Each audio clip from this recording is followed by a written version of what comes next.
नमस्ते, मैं पूजा आपका होम ट्यूशन ब्यूरो के सक्सेस स्टोरीज़ में बहुत बहुत स्वागत करती हूँ। और आज हमारे साथ जुड़ी हुई है कुसुम मैम, जो अपनी एक्सपीरियंस और जर्नी हमारे साथ साझा करेंगी। तो आपका बहुत बहुत स्वागत है। तो पहले आप ये बताइए कि आप जो होम ट्यूशन ब्यूरो में जुड़ी थी वो कहाँ और कब कैसे जुड़ी थी? मैम, इसकी ना बहुत इंटरेस्टिंग स्टोरी है। एक मैम आती थी हमारे जहाँ पे मेरा फ्लैट है, तो वहीं पे मैम आती थी और जो मेरी रूम ऑनर हैं उन्होंने मुझे सजेस्ट किया था कि कुसुम आप क्यों नहीं जाती हो होम ट्यूशन ब्यूरो। तो मेरी जर्नी 1 अक्टूबर 2020 में शुरू हुई थी यहाँ पे। मुझे वो भी याद है क्योंकि जब मैं यहाँ पे आई थी तो मुझे बहुत ही खुशी हुई थी देख करके कि दरभंगा जैसे छोटे शहर में भी ये फैसिलिटी है कि अगर आप टैलेंटेड हो और आप ऐसा स्टूडेंट से कनेक्ट होना चाहते हो तो एक प्लेटफॉर्म है। तो फिर वहाँ से मेरी जर्नी शुरू हुई।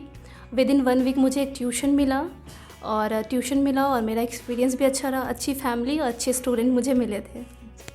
तो फर्स्ट टाइम जो आपका ट्यूशन था, मतलब वहाँ पे आप गई थी तो आपका कैसा एक्सपीरियंस रहा? का वहाँ पे बिहेवियर करना चाहिए जो दूसरे टीचर को आप सजेस्ट करोगे? मैम, मेरी ना टीचिंग की करियर ही बहुत इंटरेस्टिंग है। एक्चुअली वो मेरा ट्यूशन तो होम ट्यूशन ब्यूरो से पहला था, बट मेरा टीचिंग करियर बहुत पहले ही शुरू हो चुका था। मैं मेरे घर में सबसे बड़ी हूँ, तो मैंने मेरे भाई को पढ़ाया हुआ है, दोनों भाइयों को। मैंने इवन मेरे फ्रेंड्स को भी पढ़ाया हुआ है। एंड सब टॉपर स्टूडेंट्स में से कोई 94%, तो कोई 74%, कोई 84%। तो अगर मैं सच बोलूँ तो मेरा टीचिंग एक्सपीरियंस क्लास 8-9 से ही कंटिन्यू है और ये मेरा हॉबी है। तो मुझे कभी दिक्कत नहीं हुई कहीं पे भी, पहला ट्यूशन हो या अभी के प्रेजेंट के ट्यूशन में। और मुझे लगता है अगर आप ऑनेस्ट हो ना अपने वर्क को लेके, तो पेरेंट्स भी आपके वर्क को रिकॉग्नाइज करते हैं, चाहे कैसे भी हो। तो आपके अकॉर्डिंग मतलब एक टीचर को क्या कहते हैं, किस तरह का स्ट्रेटजी बनाना चाहिए कि वो सारे सब्जेक्ट को मतलब हैंडल करके पढ़ाए ट्यूशन में?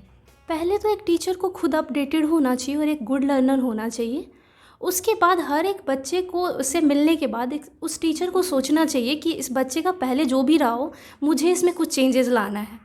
और अगर बच्चे 5 से छोटे हैं तो दूसरी स्ट्रेटजी हो, और अगर बच्चे 5 से बड़े हैं तो आप उनके साथ ना टीचर विद फ्रेंड रहो, एक लिमिटेशन में, बट फ्रेंड्स के जैसे रहो। एंड बच्चे के माइंड पढ़ाना सही है, अच्छे मार्क्स लाना सही है, पर बच्चे को इस हिसाब से ट्रेन करो कि बच्चे ना एडिशनल चीज़ों को सोचे, उसको दुनिया से अवेयर करो। एंड उसको मार्क्स और सिलेबस में लिमिटेड मत रखो, क्योंकि हर बच्चा एलन मस्क हो सकता है। उसको क्रिएटर के जैसे बनाओ। तो मेरा अपना यही मानना है, और मैं कोशिश भी करती हूँ मैम कि जितने भी मेरे पास स्टूडेंट्स हैं मैं उनमें ये सारी चीज़ें डालूँ। करंट अफेयर से अपडेट करने की कोशिश करती हूँ। एलन मस्क, अब्दुल कलाम, या जो भी जिनको भी मैं अपना आइडियल मानती हूँ उनके बारे में बताती हूँ।